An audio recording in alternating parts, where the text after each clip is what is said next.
اگر اللہ تبارک و تعالی انسان کو اس طرح ڈیزائن کر دیتا کہ وہ اپنے آپ میں ایک مکمل اکائی ہوتا جہاں اسے کسی دوسرے انسان کی مدد کی ضرورت نہیں ہوتی، انسان آج ہر قدم پر دوسروں کا محتاج ہونے کے باوجود اس قدر خود غرض ہے کہ کسی کے غم اور کسی کی خوشی میں اپنے غرض اور اپنے مطلب کے بغیر شریک ہونے کے لیے تیار نہیں ہے۔ اگر اللہ تبارک و تعالی اسے اس طرح ڈیزائن کر دیتا کہ اپنی مدد یہ اپنے آپ کر سکتا تو اس کی خود غرضی کس کمال کو پہنچی ہوئی ہوتی، آپ اس کا اندازہ لگائیے کہ بازو میں مرنے والے کی لاش پڑے پڑے سڑ جاتی مگر یہ بازو میں جھانکنے کے لیے نہیں جاتا۔ لیکن اللہ تبارک و تعالیٰ کا یہ فضل اور اس کا کرم ہے کہ اس نے انسانوں کے درمیان مدد کا، تعاون کا، ضرورت کا، محتاجی کا، احتیاج کا اور حاجت مندی کا ایک رشتہ قائم فرمایا ہے، جس کی بنیاد پر ایک انسان دوسرے انسان کی خبر گیری کرنے پر مجبور ہے، اس کی خیر خیریت لینے پر مجبور ہے، اس کا حال چال پوچھنے پر مجبور ہے۔ بلکہ اس محتاجی کے رشتے کے قائم ہونے کے باوجود بھی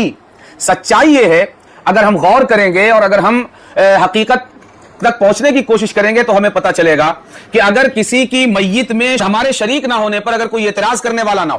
اگر کوئی پوچھنے والا نہ ہو، کوئی ٹوکنے والا نہ ہو، کوئی انگلی اٹھانے والا نہ ہو، تو میں بتاؤں کہ اکثریت ایسی ہے کہ کسی کے جنازے میں بھی شریک ہونے کے لیے تیار نہیں۔ یعنی آج انسانوں اور مسلمانوں کی اکثریت اگر کسی کے جنازے میں بھی شریک ہوتی ہے تو وہ بھی اس لیے کہ اگر شریک نہ ہوں گے تو اگلا کیا کہے گا، سامنے والا کیا بولے گا،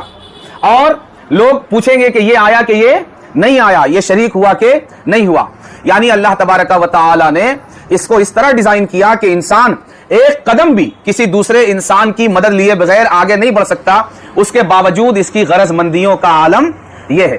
یعنی اگر ایک نوالا بھی انسان کے منہ میں اگر جاتا ہے تو وہ سینکڑوں اور ہزاروں لوگوں کی مدد اور ضرورت اور حاجت مندی کے نتیجے میں ایک نوالا انسان کے منہ تک پہنچتا ہے۔ ٹھیک ہے کہ دانہ زمین میں بویا جاتا ہے، بوئے جانے کے بعد پھر کاشتکاری کی جاتی ہے، کاشتکاری کرنے کے بعد کاٹا جاتا ہے، مل میں ڈالا جاتا ہے، مل سے آنے کے بعد بوریوں میں بھرا جاتا ہے، مارکیٹ میں آتا ہے، خریدی بکری ہوتی ہے، اس کے بعد میں پھر کیا کہتے ہیں کہ تھوک، پھر ریٹیل، پھر اس کے بعد میں آپ کے گھر تک پہنچتا ہے، پھر چکی تک پہنچتا ہے، پھر آپ کے کچن تک پہنچتا ہے، گوندنے والوں تک پہنچتا ہے، پکانے والوں تک پہنچتا ہے، دسترخوان لگانے والوں تک پہنچتا ہے، پھر آپ کے ہاتھ میں روٹی آتی ہے اور پھر وہ آپ کے ہاتھ کی روٹی آپ کے منہ تک پہنچتی ہے۔ بے پناہ بیچ میں وسائل اور ذرائع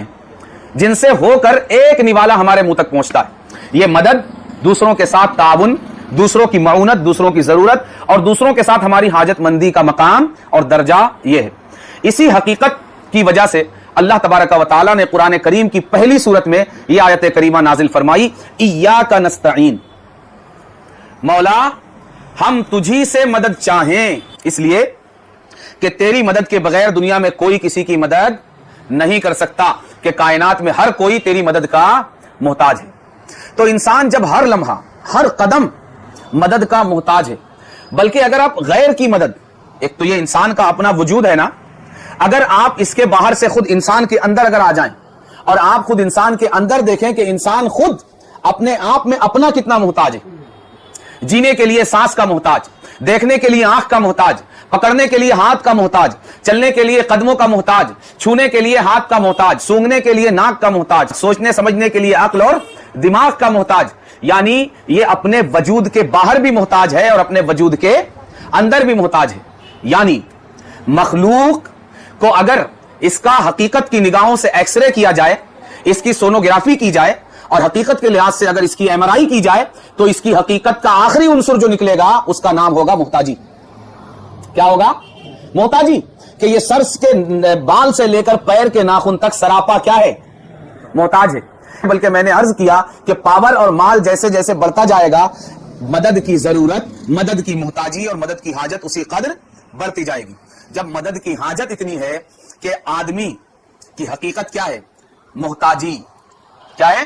محتاجی، کہ یہ اللہ کے آگے سراپا محتاج ہے، اور اس کی حقیقت اور اس کی سچائی یہ ہے کہ یہ سر کے بال سے لے کر پیر کے ناخن تک محتاج ہے۔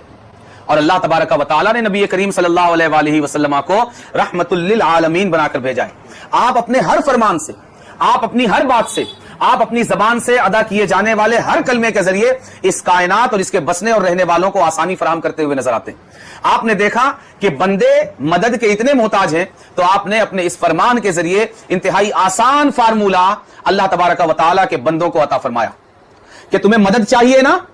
تو تمہیں میں مخلوق کی مدد کا نہیں بلکہ تمہارے خالق کی مدد کا آسان ترین راستہ اور فارمولہ بتاتا ہوں کہ تمہیں ہر قدم پر مخلوق کی مدد کے بجائے تمہارے خالق کی مدد پہنچے گی. اور وہ طریقہ اور وہ فارمولہ کیا ہے؟ وہ فارمولہ یہ ہے کہ آسمان سے تارے توڑ لانا ہے. یہی ہے. نہیں مریخ پر کمندے ڈالنا ہے. نہیں سمندروں میں ڈبکیاں لگانا ہے. نہیں فضائے بسیط میں تیرنا ہے. نہیں بلکہ اس کو بڑا آسان کر کے نبی کریم صلی اللہ علیہ وآلہ وسلم نے انسانوں کو عطا فرمایا. آپ فرماتے ہیں اللہ فی عون العبد ما کان العبد فی عون اخیہ، کہ اللہ بندے کی مدد میں ہوتا ہے جب تک بندہ اپنے بھائی کی مدد میں ہوتا ہے. یعنی بندوں تم مدد کے محتاج ہونا، تمہیں ہر قدم مدد چاہیے نا، تمہیں مخلوق کی مدد نہیں بلکہ میں تمہیں خالق کی مدد کی طرف رہنمائی کرتا ہوں. اور آسان اتنا ہے کہ تمہیں کہیں جانے کی ضرورت نہیں ہے، بلکہ جب بھی تمہیں خالق کی مدد چاہیے تم اپنے کسی مجبور بھائی کی مدد میں لگ جاؤ، اپنے کسی ضرورت مند بھائی کی مدد میں لگ جاؤ، اپنے کسی بھولے بھٹکے بھائی کی مدد میں لگ جاؤ،